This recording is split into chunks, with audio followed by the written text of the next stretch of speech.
Right, speaking of the other thing you did then, right, this is the part where I'm sure CSGO fans are going to think, oh, come on, skip this part. Like the WSOE had nothing to do with CSGO and that. But the reason I want to ask about that is it's the opposite of what I was going to ask about with E-League, where it was like, you know, everyone knows the upside. So what were the challenges and stuff? With WSOE, because if you're from CSGO, you were like, well, they never did anything in CSGO really anyway. And it was like, what, a fucking daughter event, a PUBG event. You know, it was games that other people don't give a fuck about. I also myself wondered, you know, what is going on with this thing here? Yeah. Like, I will say, I can totally understand the concept of the project because, again, it was a chance to do way more expanded level of creative control. It looked like you were having even more direct say in the talent hires and these, you know, some of the things you wanted to do. But one thing I wanted to ask was this, is that seems like a project from the outside, at least, that just never fully got off the ground in terms of how long you were there. You weren't there long enough, right? So what was actually the goal of what WSOE could have been, and would Counter-Strike have been a part of it? So that, yeah, I mean, there's loads of little stories which, you know, not that, because it's like such a minor footnote in esports, I guess. They're probably not even interested to tell right now, but maybe one day. But, you know, basically we'd got, you know, so I was heading out of E-League, and then I got a call from a friend who said, I'm working on a startup.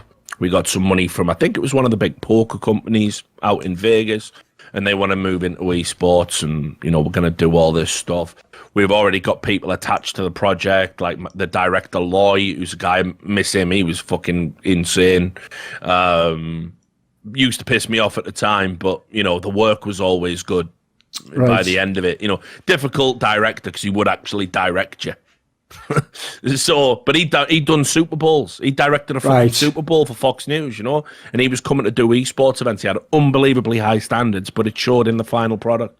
So we had him attached, and then, like, you know, I looked at the guy who was coming in and was going to run the whole thing. It was a guy from Amazon called Jeff, really smart dude, really cool dude, and David Lee, former ESL guy, you know, knew him going way back.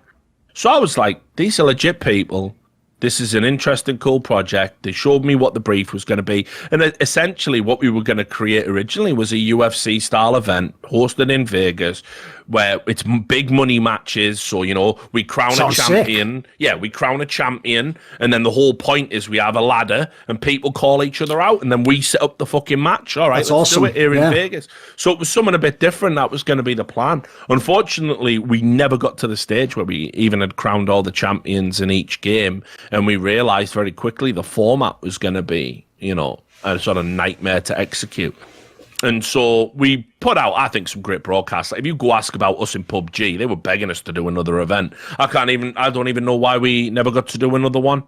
That might have been the developer. That might have been fucking Bluehole or whatever they're called.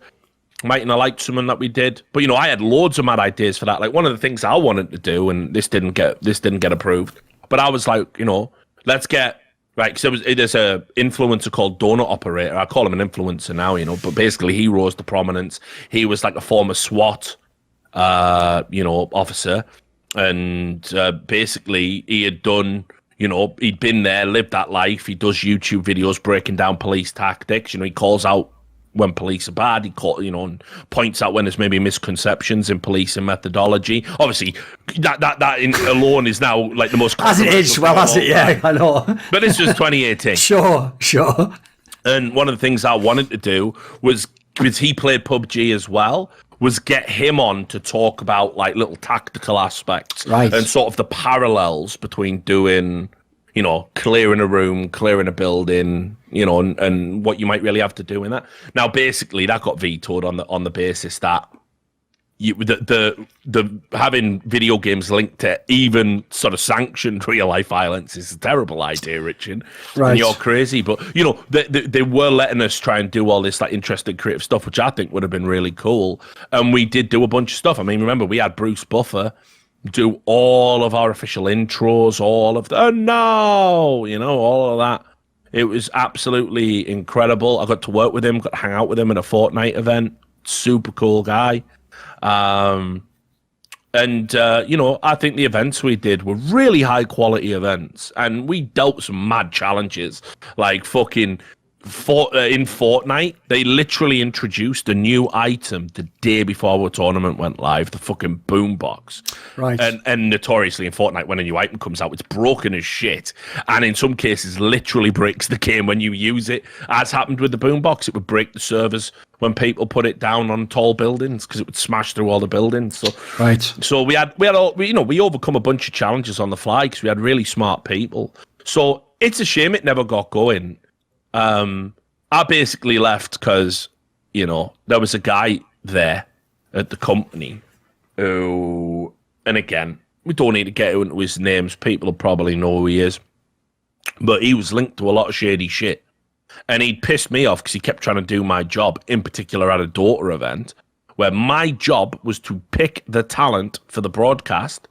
And I took 2 weeks off, came back, and got told this is the talent for the broadcast. And I said, I haven't approved any of this.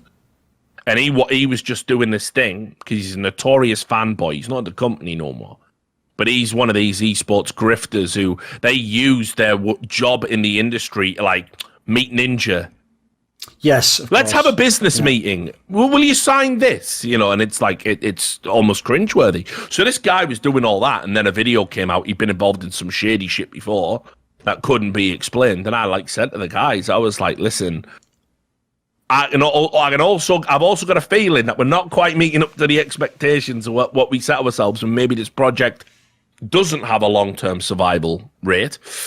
But I can't be in a company with a guy like that when my entire brand for my entire esports life is integrity. So we need to come up with a plan here. And basically, in the end, the plan was I had a clause in my contract where I could leave and take a payout. So I just did that. Just seemed like the easiest thing to do.